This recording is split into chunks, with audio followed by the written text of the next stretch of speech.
అశ్వ సంవత్సరంలో కైలాస యాత్ర Sri Gayatri tours and travels 8977349696. Iran మాజీ అధ్యక్షుడు మృతి చెందాడు. ఇజ్రాయెల్ అమెరికా జరిపినటువంటి దాడిలో ఇరాన్ మాజీ అధ్యక్షుడు మృతి చెందినట్లుగా తెలుస్తోంది. ఇరాన్ మాజీ అధ్యక్షుడు మహమ్మద్ అహ్మదీనేజాద్ మృతి చెందారు. క్షిపణి దాడుల్లో మృతి చెందడం జరిగింది. అహ్మదీనేజాద్ ఇంటి మీద క్షిపణి దాడులు జరిగాయి. దీంట్లో కూడా ఫార్మర్ అక్కడ ప్రెసిడెంట్ మృతి చెందటం అయితే ఇప్పుడు చోటు చేసుకుంది. అహ్మదీనేజాద్తో పాటు అతనితో పాటు ఉన్నటువంటి సెక్యూరిటీ గార్డు మృతి చెందాడు. 2005-2013 మధ్య ఇరాన్కి అధ్యక్షుడిగా పనిచేసినటువంటి అహ్మదీనేజాద్ లక్ష్యంగా కూడా ఇప్పుడు క్షిపణి దాడులు జరిగినట్లు తెలుస్తోంది. 2003-2005 వరకు టెహరాన్ మేయర్గా అహ్మదీనేజాద్ పనిచేశారు. అహ్మదీనేజాద్ ఇరాన్ మరియు ప్రపంచవ్యాప్తంగా కూడా ఒక వివాదాస్పదమైనటువంటి వ్యక్తిగా కూడా ఇతనికి పేరుంది. ముఖ్యంగా కూడా ఇరాన్లో చూసుకుంటే కనుక ఇతర ఆర్థిక విధానాలకు దేశీయంగా కూడా విమర్శలు ఎదురైనటువంటి వ్యక్తి. మనం చూస్తే కనుక యుఎస్తో కానీ లేకపోతే ఇటు ప్రపంచ దేశాలతో కానీ యుఎస్ వీటితో కూడా అహ్మదీనేజాద్ శత్రుత్వాన్ని పెంచుకున్న వ్యక్తి. మరొకటి చూస్తే కనుక అహ్మదీనేజాద్ ఇతను కూడా ఇప్పుడు ఏదైతే అణు ఒప్పందం ఉందో దాన్ని ఇతను కూడా సమర్థించినటువంటి వ్యక్తి. అణు ఒప్పందం గురించి ఇతను కూడా ఇరాన్ అణుబాంబు తయారు చేసుకోవాలి అని ప్రోత్సహించేటువంటి వ్యక్తి. అందుకు గాను డెఫినెట్గా కూడా టార్గెట్ చేసినట్లు చూడాలి. ఎందుకంటే మనం ఇప్పుడు అమెరికా దాడులు కనుక ఇరాన్ మీద చూస్తే ముఖ్యంగా ఒప్పందం తరువాతే ఈ దాడులు జరుగుతూ ఉన్నాయి. ఎందుకంటే ఇరాన్ ఒప్పందానికి రావాలి, మేము అణుబాంబు తయారు చేసుకోము అనే ఒప్పందానికి రావాలి. లేని పక్షంలో కూడా యుద్ధం జరుగుతుందని చెప్పటము, ఈ యుద్ధం జరగటం జరిగింది. ఇరాన్ మాజీ అధ్యక్షుడు అహ్మదీనేజాద్ కూడా ఇదే విధంగా అణు ఒప్పందానికి తాను కూడా తలొంచినటువంటి వ్యక్తి. తాను కూడా ఇరాన్ అణుబాంబు తయారు చేసుకోవాలి, అణుశక్తిని తయారు చేసుకోవాలి అని ప్రోత్సహించేటువంటి వ్యక్తి, సపోర్ట్ చేసేటువంటి వ్యక్తి ఇరాన్ మాజీ అధ్యక్షుడు అహ్మదీనేజాద్. ఇక అందుకు కూడా ఇతను టార్గెట్ అయ్యాడని చెప్పాలి. అదే కాకుండా యుఎస్తో కూడా ఇతనికి కొన్ని కాన్ఫ్లిక్ట్స్ ఉన్నాయి. దేశవ్యాప్తంగా కూడా ఇతని మీద వ్యతిరేకత ఉంది, ఇరాన్లోనూ వ్యతిరేకత ఉంది. మనం చూస్తే కనుక 2024 ఎన్నికల్లో అధ్యక్షునిగా కూడా ఇతను పోటీ చేయాలనుకున్నారు. ఈయన తిరస్కరించడం జరిగింది అక్కడ జనాలు. వీటన్నిటి నేపథ్యంలో కూడా మనం చూసుకుంటే కనుక అంటే అమెరికాకు ఎందుకు అహ్మదీనేజాద్ టార్గెట్గా మారారు అనే అంశాన్ని మనం పరిశీలిస్తే క్లియర్గా అర్థమవుతూ ఉంది. ఇప్పుడున్నటువంటి ఖమేనీ టార్గెట్గా మారటానికి ఎందుకు టార్గెట్గా మారారో అహ్మదీనేజాద్ కూడా అందుకే టార్గెట్గా మారారు. ఖమేనీ ఇరాన్ అణుశక్తిని తయారు చేసుకోవాలి అని నమ్మేటువంటి వ్యక్తి.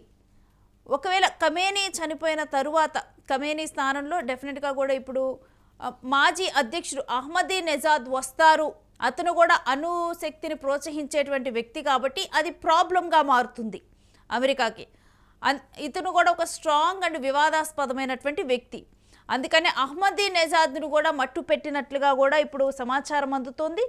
ఇక ఇతని నేపథ్యం కనుక మనం చూస్తే గనక ఇతడు ఇంజనీర్ మరియు ఉపాధ్యాయుడు. ఇతడు సైద్ధాంతపరంగా కనుక మనం చూస్తే కనుక నవాబ్ సాంఫావి, జలాల్ అల్యే అహ్మద్ మరియు అహ్మద్ ఫర్దీక్ వంటి ఆలోచన పనులచే సైద్ధాంతికంగా రూపొందించబడ్డాడు. ఇరాన్ విప్లవం తరువాత అహ్మదీనేజాద్ ఐక్యతను బలోపేతం చేసే కార్యాలయంలో చేరాడు. 1993లో ప్రావిన్షియల్ గవర్నర్గా ఈయన నియమితుడయ్యాడు. అధ్యక్షుడు మొహమ్మద్ ఖతామీ ఎన్నికైన తర్వాత 1997లో అన్ని ఇతర ప్రావిన్సుల్లో గవర్నర్లతో పాటు అతని స్థానంలోకి వచ్చాడు. బోధనలకు తిరిగి రావటం జరిగింది. ఈ రకంగా కూడా తన అధ్యక్ష పదవిలో అహ్మదీనేజాద్ ఇరాన్ మరియు ప్రపంచవ్యాప్తంగా వివాదాస్పదమైన వ్యక్తిగా మారాడు. ఆయన ఆర్థిక విధానాలకు దేశీయంగా విమర్శలు ఎదుర్కొన్నాడు. ఉత్తర అమెరికా మరియు యూరప్లోని సంస్థలు మానవ హక్కుల్ని విస్మరించారు అని ఈయన మీద ఆరోపించాయి.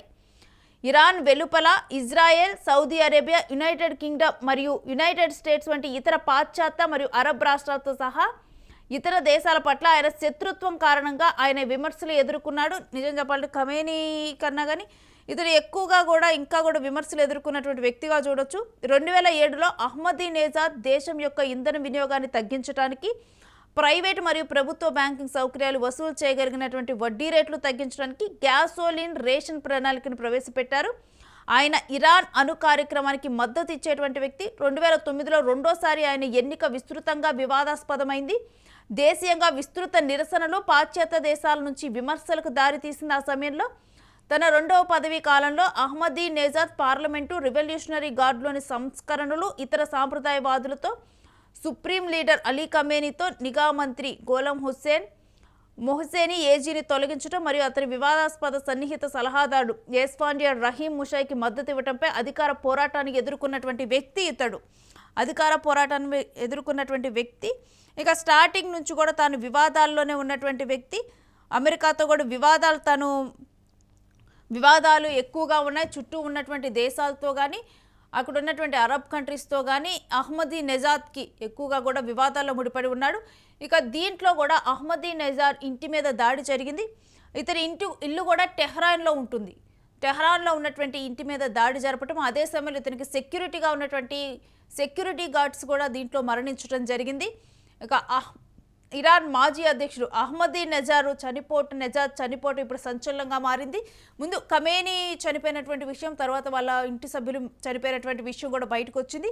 ఇక ఇప్పుడు అహ్మదీ నెజాద్ కూడా చనిపోయినట్లు నిర్ధారించారు.